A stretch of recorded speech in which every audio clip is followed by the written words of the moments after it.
Mga karepo, magandang araw po sa inyo. Meron lang akong sasagutin na tanong ng aking isa sa mga subscriber. Kasi madalas ngayon na may mga nagtatanong sa akin at nagpapalegit.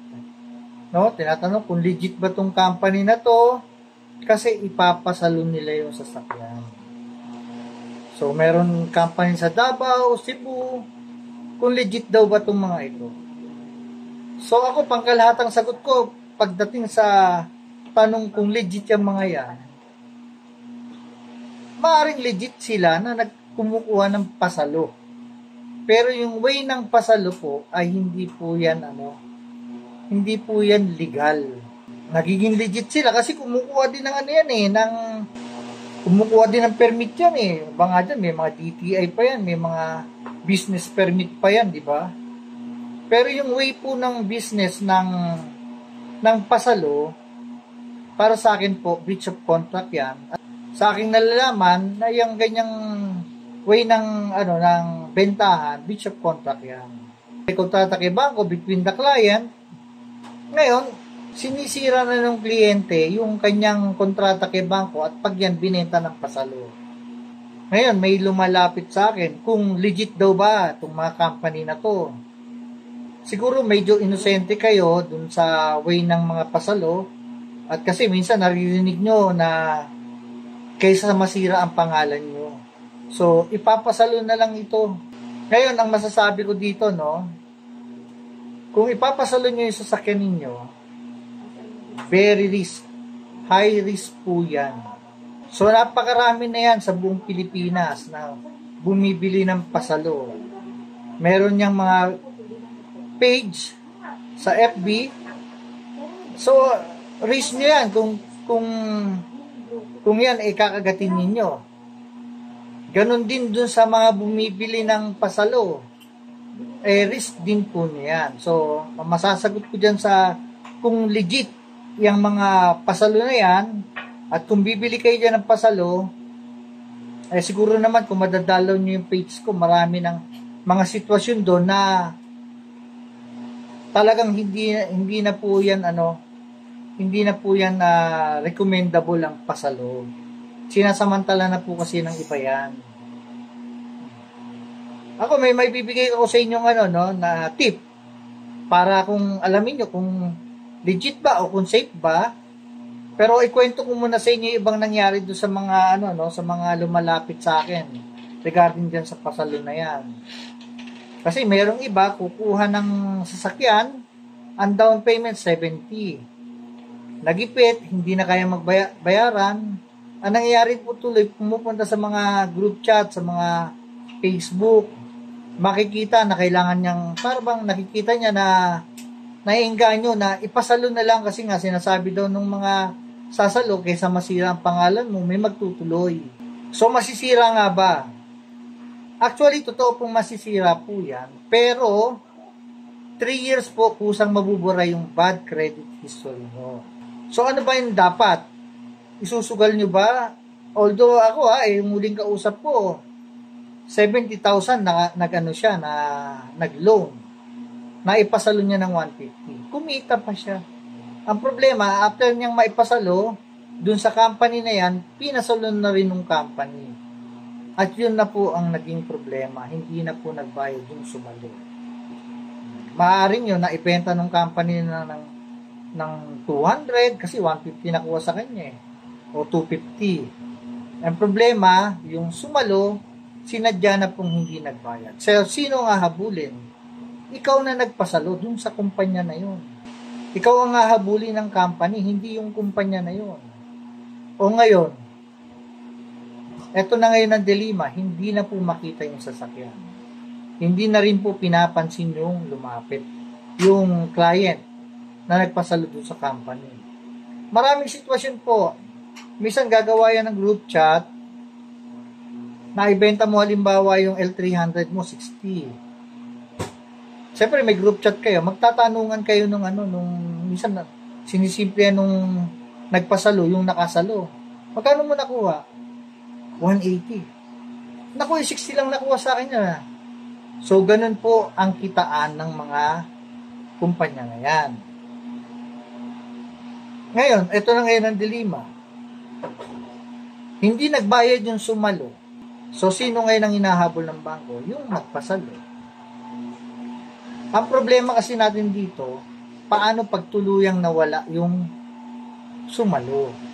Marunong na rin po kasi yung mga yan eh. Alam kasi nila na yung mga pinapasalo na yan, nilalagyan ng GPS. Pinatatanggal ng GPS. Marami na po akong nakausap na gano'n. Meron ding ibang kumpanya na sumalo. Ngayon, nung pinasalo, dahil sa napakabilis ng sistema nila na pumunta ka lang, ibibigay na kagad sa iyo yung sasakyan na bibilhin mo in one day process. Ngayon, ang problema, yung sumalo, peke pa lang ID. Peke pala yung mga proof of billing. O kaya parang tinanim lang doon, nangupahan sandali. So, nagkaroon ng mga proof of billing. Kasi pwede naman yan kahit na hindi sa kanila nakapangalan. Palapasin lang nila na matagal na sila sa lugar. Kung malayo, so hindi na yan na pa-process na parang ECCI. Kasi mabilisan ng bentahan kasi ng mga assumed balance eh. Ngayon, ang nangyari, napikian yung kumpanya. So, ito na ngayon ang dilema, hahabulin yung nagpasalo. So, risk pagka kukuha kayo ng pasalo. Halimbawa, ikaw naman ang sumalo. Paano pala itong sinaluhan mo, may utang na credit card? Alam mo ba, kahit matapos mong hulugan yan, hindi mo makukuha yung ORCR. Paano kung 150 ang utang na credit card niyan? Doon sa same bank. So, very risk po. Dahil baka yung pinapangarap mo sa sasakyan, balang araw, hindi maging iyo. Baka mamaya itong client na to nakapag-loan. Ito, pinasalo niya. Nakapag-loan ng 2 unit, 2 sasakyan. Yung isa hindi binabayaran. Yung isa nasalo mo. Pero ito pinasalo rin yung isa. Ito nasalo mo, good payment ka, nakabayad ka. Ito hindi nababayaran. Itong hindi nababayaran, pwedeng mag-file ng demanda si bangko at magkakaroon ng court order. Pwedeng dumating ang time na ito mahahatap. Itong isa mo na to. At hindi mo rin ito makukuha ang ORCR hanggat hindi bayad to. So sabihin nila, hindi, different naman yan. No? Ibang sasakyan yan. Yung isa hindi nababayaran, yung isa bayad naman. Hindi po. Meron din po kami sa bangko na nagpa-file po kami ng writ of execution. Ang unang pinapile ng bangko ay writ of replevin. Pag hindi nahatak at itong isa na-locate to, pwede mag-file ng writ of execution kasi sa writ of execution, any property nung client pwedeng hatakin kapalit nung kabuuang utang niya dun sa isang unit. Paano lumaki ito? Sabihin na natin Innova lang to, ikaw nakuha mo Fortuner. Pero ito dahil sa lumaki penalties and charges, nakapag-file na sa court ng writ of execution. Any property na under the name ng client pwedeng hatakin ng sheriff. So, itong Fortuner mo, pwedeng hatakin yan. Wala kang magagawa kasi hindi sa'yo nakapangalan yan. At yung sasakyan na yan, although bayad mo na, nasa bangko pa. Hindi ibibigay sa'yo ng bangko ang ORCR hanggat hindi nare-resolve yung isang account. Kaya very risk po ang pasalo at ang pagbili ng pasalo. Sige, ito na po, yung pinaka-legit na tinatanong nyo kung legit ba. Ganito na lang, ayoko kasing kumbaga sana itumbukin kung sino-sino yung mga tumatangkilik ng pagbili ng pasalo. Siguro tingin ko hindi magsisinungaling ang barangay, ang police station dun sa kanilang lugar. Halimbawa na lang, Taga-Angeles, Pampanga, sakop ng isang barangay doon. Punta kayo ng barangay. Kasi malalaman nyo dun sa barangay, naku po, ang dami ng reklamo niyan. Ba't anong gagawin mo? Papasalo ko sana yung sasakyan ko. Sasabihin sa iyo ng barangay, huwag mo na hong gawin. Solid nyo na lang sa bangko. O kaya, halimbawa, Tanong ka sa barangay, legit ho ba bibili kasi ako ng sasakyan doon? Nako, ang dami na hong reklamo rito sa barangay, punong-puno na. Huwag ka nang dumagdag, huwag kang bumili dyan. Kasi ganun din halimbawa, di ba? Bibili ka halimbawa ng Mirage. Kalalabas lang na ipasalo. Ngayon, babayaran mo halimbawa ng, kasi madalas ang pagpasalo 60 yan pagka mga bago. So, babayaran mo halimbawa ng 120, 150. Bakit ka pa kukuha ng pasalo? Pwede naman na under your name. Alam mo, ang Mirage, ang down payment lang yan, 140. Bili ka na lang ng bago. O gusto mo, PM mo ko para ma-endorse kita na mabigyan ka ng brand new na sasakyan. Kaysa kukuha ka ng pasalo. O, isa pang pwede nyo pagtanungan, yung police station na nakakasakop doon. Tanong nyo rin, okay ho ba itong company ito kasi papasalo ko? O kaya magpapasalo, o kaya bibili ako ng assume balance? Sa tingin ko, yung mga pulis natin dyan magsasabi rin sa inyo ng totoo, marami na reklamo rito. Ngayon, nasa inyo na ngayon, kung igagrab nyo pa rin yung risk. No? Ako very simple lang. Hindi na ako ang kailangan nyo magpaligid kayo sa akin. Kayo mismo, mag-imbestiga na kayo.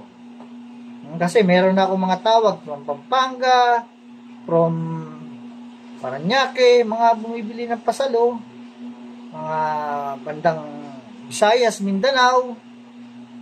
Dami na akong nabibiktima ng pasalo, assume balance. Medyo swerte na lang kung tuloy-tuloy na nababayaran yung pinasalo nyong sasakyan at marunong, kumbaga sa swerte na lang, financially capable yung nakabili ng sasakyan nyo. Paano kung hindi? Paano biglang lumipat?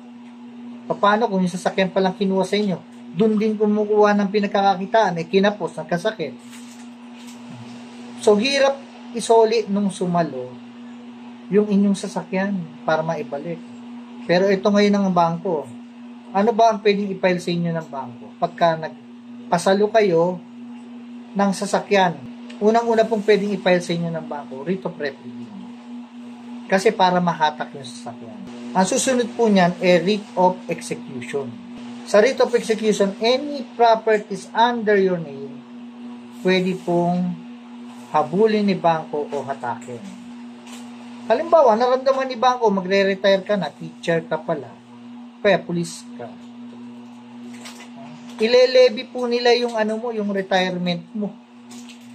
Nangyari na po yan. Handle ko pa po. Kaso nga lang, naghiwalay pa yung mag-asawa, joint account. Dumating yung retirement ng babae, hiwalay sila ng lalaki. Pumasok dun sa joint account nila.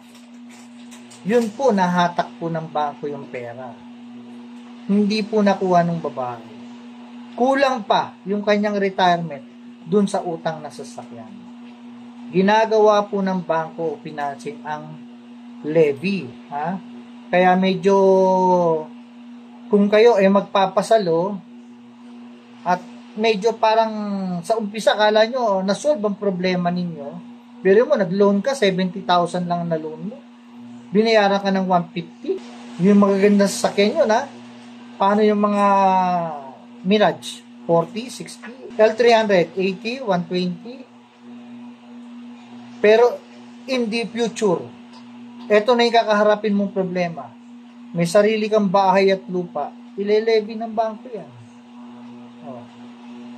Iaano ng sheriff yan. Ultimo, pati yung mga pwede mong bank account mo, pwede pong i-hold ng sheriff yan. Papahold yan. Magugulat ka, mawawala na po yung laman.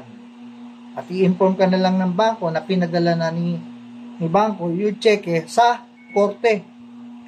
At itong si korte naman, iti-turn over yan dun sa nag-file na demandang bangko against you.